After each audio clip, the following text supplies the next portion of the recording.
So there were a few too many mistakes I did on my first time playing Diablo 4 that could have saved me a lot of time and frustration later down the line that I kinda wished I knew about. Whether you're just enjoying the ride or taking it super serious, here are some of the biggest mistakes you should avoid along the way and extra tips to make your character a lot stronger.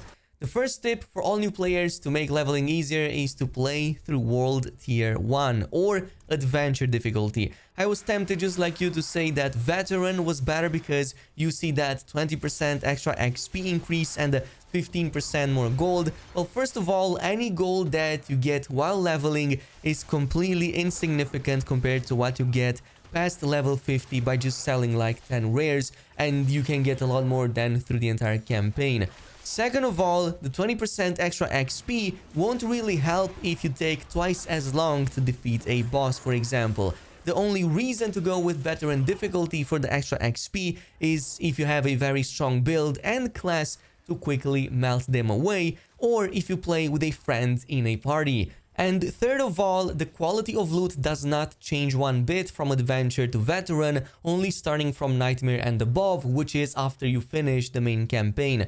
So consider this when starting out fresh, especially if you're going with classes like the Druid or Barbarian, as early on they tend to be a little bit weaker and lacking compared to some of the other classes, and only starting from around chapter 3 in the story do they become a lot stronger. At number 2, once you are in the endgame, assuming that you watched my perfect start guide after being done with the main story and having started going through the higher tiers of challenge, don't skip on completing the Renown for all the 5 regions. It might not seem like it, but this gives you some of the biggest benefits you cannot get anywhere else, and it's not as difficult as it looks. This includes the 10 extra skill points once you're done with all of them, so in total you will have 58 skill points at level 50 plus, 20 additional Paragon points to help you advance in the Paragon boards faster. You also get extra obol capacity because at the start it's very limited, so you only have a max of 500, but the total max can be raised to 1000.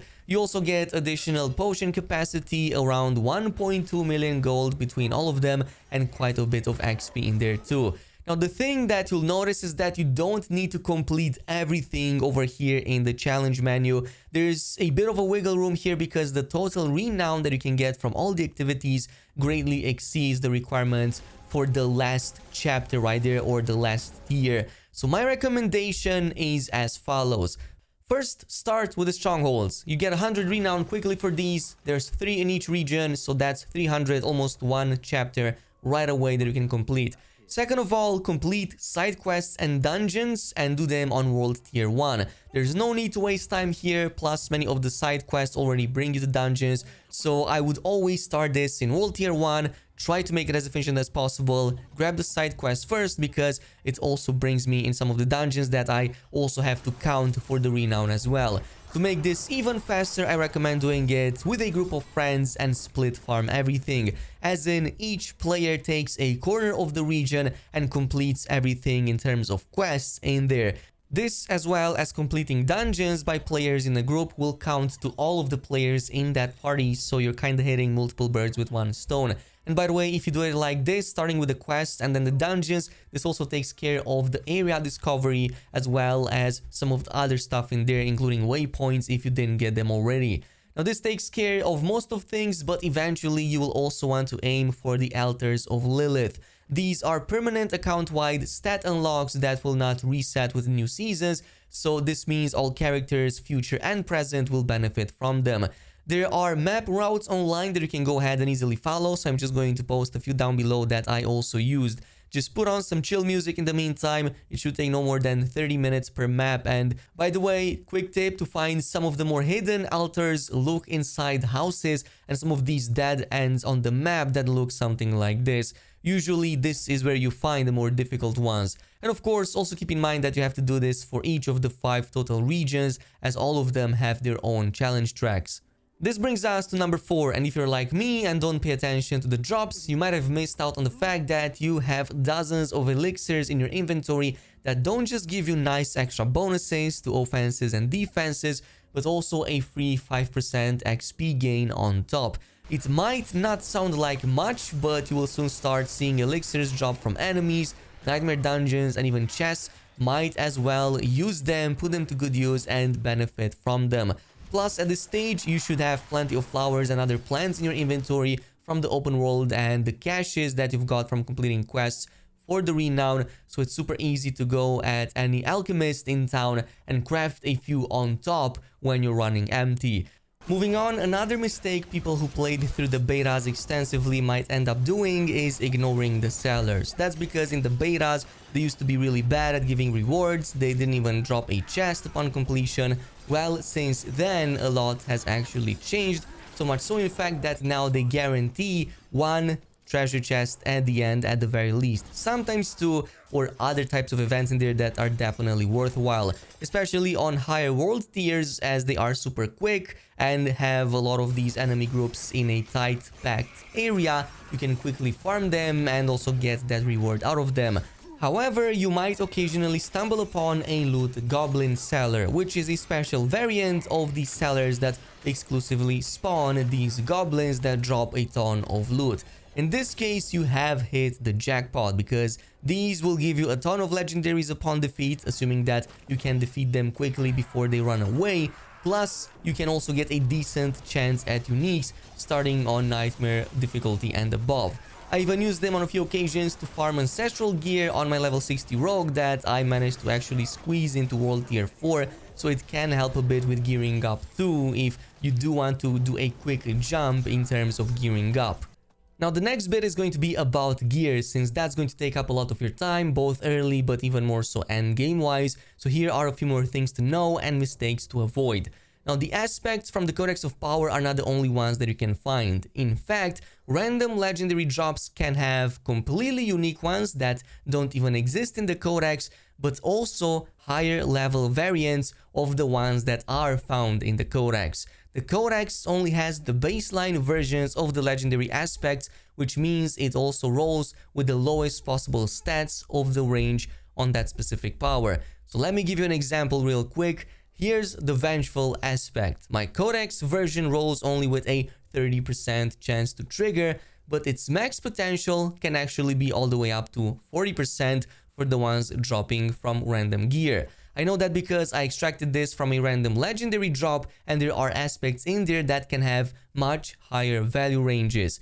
Most aspects, with a few of course exceptions, can have a minimum and a maximum value range that the item can roll between, so once you get it, it can be in between that range at any point. That's why that's another important thing to consider, and that's why the next tip is to turn on the advanced tooltip information under the gameplay settings menu. This is going to let you better see the ranges that your powers can roll with and have a general idea of how strong your existing ones are. Drops can vary very wildly, so this helps a ton with planning later on.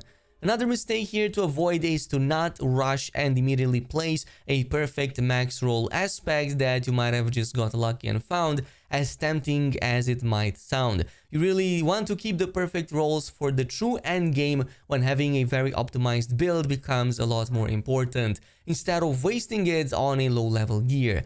That's why I would even say to completely avoid putting any perfect roll max out aspects on anything below maybe even level 70 or below eye level 700 unless you're literally swimming in duplicates. The reality, however, is that you're going to get multiple of these aspects from different ranges, so what I did is I always used the imperfect ones on gear as I was leveling up from like 60 and upwards.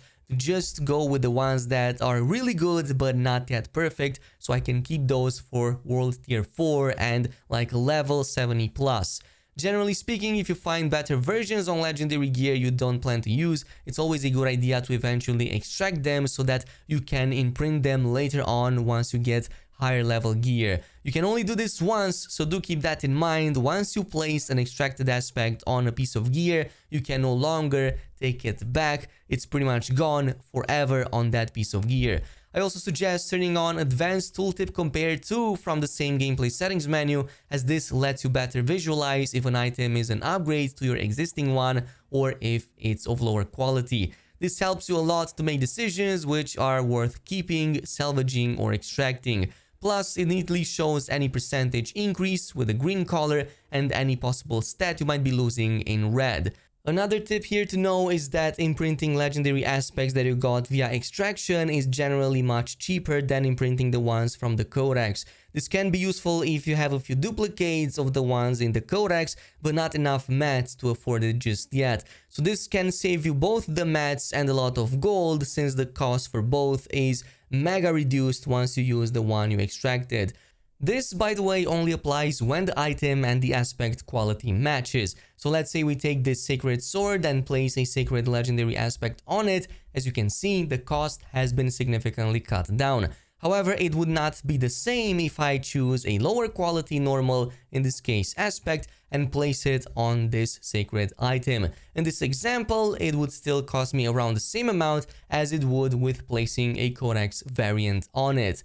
It's not really a big deal, especially in the end game. Only early on you should consider it because of the additional costs, but it can help a ton if you're looking for imperfect variants and want to place one but not pay the full price. And since we're on the subject of legendaries, the final tip I have for this is that you can totally switch the legendary aspect they came with by default when they dropped with something else. This is most useful when you find a legendary drop that has some really good stats. Say for example it comes with a ton of bonus vulnerable damage or a ton of close range damage and you really want those, but the legendary aspect on it is really bad for your build.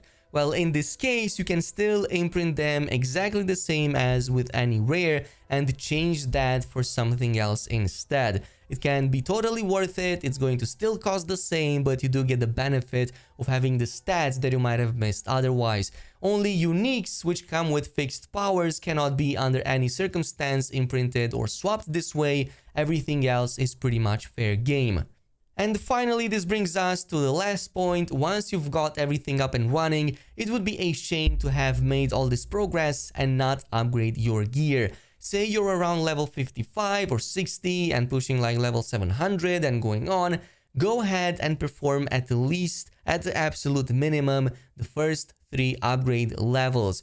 For all weapons and armor, that's done at the blacksmith by accessing the 3rd tab. For rings and necklaces, you do it at the jeweler in the exact same way. That's because the first 3 levels barely cost anything, just some iron chunks, silver, and a few of these veiled crystals, which you should have plenty of. You should be swimming in them from just salvaging all the useless yellows that you got up until now.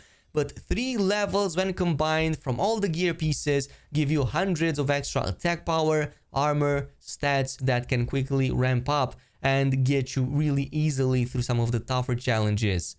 And finally, the last tip, let's say you did get a perfect item or close to god roll and you really like it, but it's completely missing any sockets.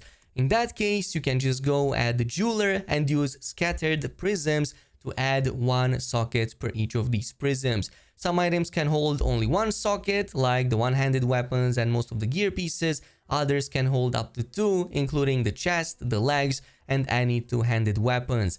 To get more of these, the first and best method is of course to do world bosses, because they pretty much almost guarantee it, but otherwise you can complete other endgame activities like Hell Tides. Even nightmare dungeons have a chance to give them to you, and pretty much defeating large enemies, as the tooltip implies, can help a ton with that. Just don't overdo it, keep it for the gear that is truly worth it. But that's pretty much it. Thanks so much for watching, and I'll see you guys in the next video.